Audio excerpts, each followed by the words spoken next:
You're watching TVC Breakfast. 29 state governors take the oath of office in their respective states last week.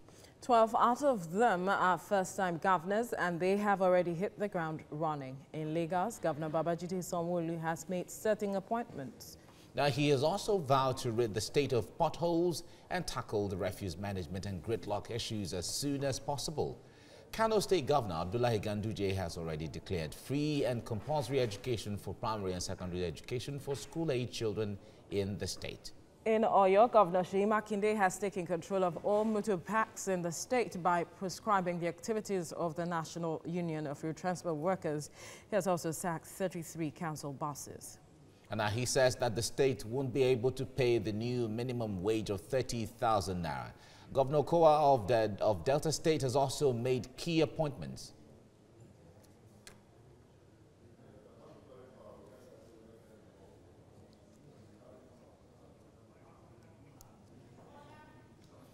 All right, joining me via Skype from Abuja is the political analyst, Kabir Shitu, joining us right now. It's good to have you join us on TVC Breakfast. Now, new governors, new dispensation in most of the states in Nigeria. But from this morning, with some of the headlines, point us to the fact that there are lots of debts that are owed by state governments that might hamper the performance of new governors. What are you seeing? What's your concern? Good morning, Nigeria. My concern is that this issue of debt they've been taking Paris refund from the president, from the federal government. And that is why we are saying it is time to start to put checks and balances in the financial affairs of the state, so that they don't plunge the state into a situation that there will be no even money to run it.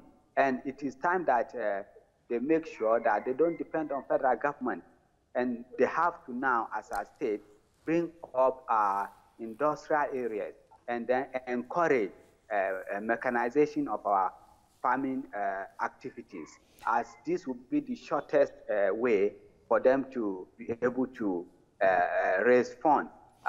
States should now be on their own. And then, as NFIU stated, they should also allow local government, because development starts from the local government. Even when we are talking of agriculture, improving agricultural sector, it has to be local. State doesn't have those land. All right, Kabir, when you talk about the issue of checks and balances to be put in place when it comes to finances for states and local government, we remember the controversy that is still ongoing between the NFIU and the Governors Forum. How do you think this should be tackled? You see, law are made for man, or man made for law. We should not depend solely to say it has to be law. Now it is time that Nigerians should rise, and that's the only way. That's one checks and balances that could put in place. NFIU has already put a green light on that, and Nigerians should rise, because you must allow the autonomy of local government.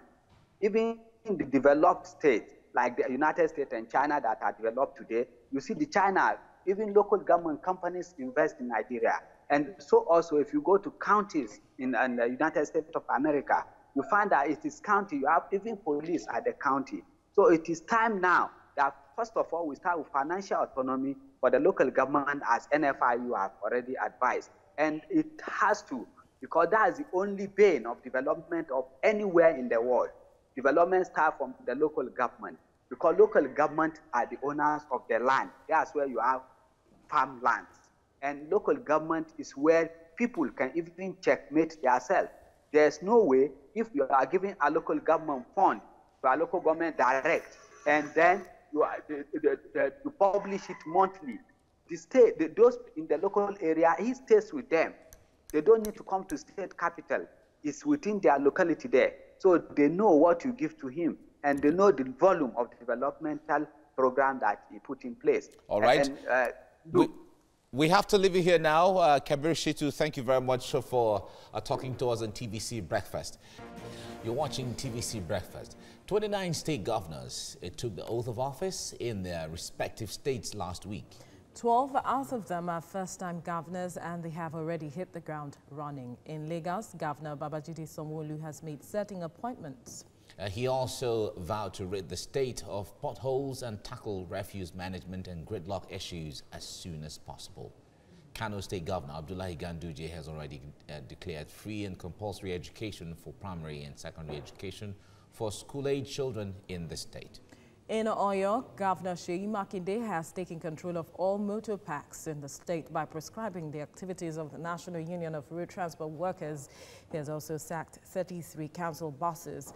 He says that the state won't be able to pay the new minimum wage of 30,000 naira.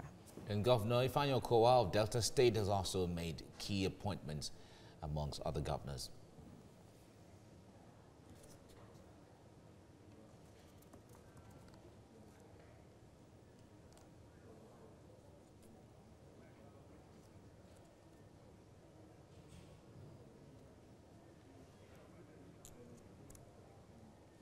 All right, joining me on Skype from Abuja, political analyst Kabir Shitu is joining us right now. Kabir, it's good to have you join us. When it comes to hitting the ground running, a lot of governors are already on track trying to make first impressions here and there. But one challenging thing a lot of people are looking at is the issue of the declaration of free education at certain levels and free health care. How challenging would it be when a lot of state governments have financial issues? I don't think we have any financial issue here. Education is at the bane of development of any society. Therefore, whatever you spend in educating your citizen cannot be quantified.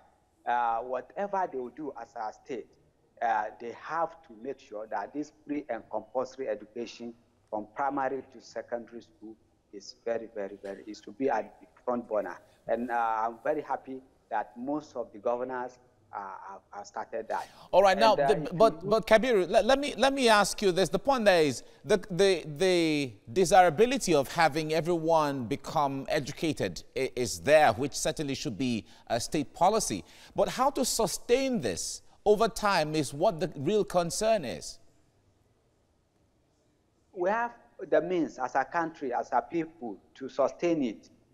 In the 60s, we only had granite, cocoa, and co, and people sustain free education. Now we even have more mineral resources. Is it aquatic, is it agricultural, or is it solid minerals? They are there in abundance, and that is why we said, let's take development to rural area, and that is in Nigerian local government areas. Let's now encourage the local government area to establish cottage industries where people will get work, and then government will earn revenue to be able to pay for this education, educating our children.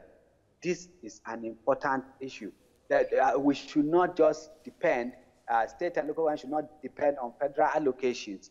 It is time we think out of box on what do we have within our area, that if it is where you have aquatic resources like Bayelsa can feed Africa with rice.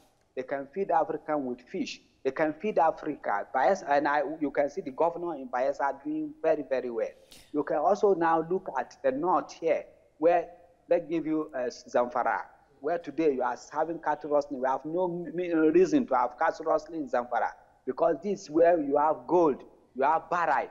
Then they can now go into those solid minerals and then develop the state and local government. All right, Kabir, I wonder, it's good you're giving us this outline. In the south, where the states like Bayelsa and River State and all of that have a lot of aquatic life, but a lot of that part of the portion of the lands have been polluted with oil spills. And then up north, where you also mentioned, there are also security challenges. So how will all of this really pose a challenge to the governors taking off?